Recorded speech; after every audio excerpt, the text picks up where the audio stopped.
সহায়তা দেওয়ার পরও কিছু ব্যাংককে বাঁচানোর সম্ভাবনা খুবই ক্ষীণ বলে জানিয়েছে বাংলাদেশ ব্যাংকের গভর্নর আহসান এইচ মনসুর। বলেন, ব্যাংকিং খাতকে গর্ত থেকে উত্তোলনের চেষ্টা চলছে।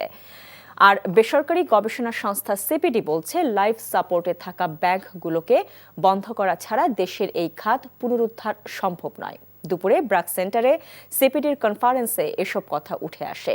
বক্তারা বলেন, রাজনৈতিক হস্তক্ষেপ ও পরিবারতন্ত্র থেকে বের হতে না পারলে ব্যাংকিং খাত ঘুরে দাঁড়াতে পারবে না। ব্যাংক খাতে লুটপাট বন্ধ হলেও সংস্কারের মাধ্যমে মূল্যস্ফীতি কমিয়ে এই খাতকে ঘুরে দাঁড়াতে আরও কিছু সময় লাগবে বলে গভর্নর জানান। সবার কাছ থেকে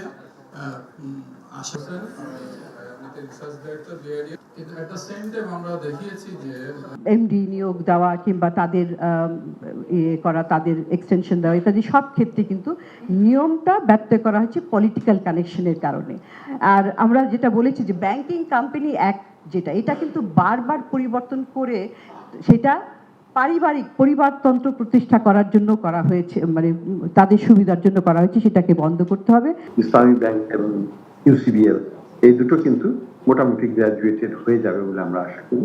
অ্যাসেট কোয়ালিটি রিভিউ করছি, 1 মাস 2 মাসের মতো হয়ে গেছে, 1 মাসের সেগুলো হয়তো এই মার্চের না এপ্রিলের মাঝামাঝি নাগাদ আমরা আশা করছি আমরা পেয়ে যাবো। তখন হয়তো সেগুলোকে নিয়ে আমরা চিন্তা করব।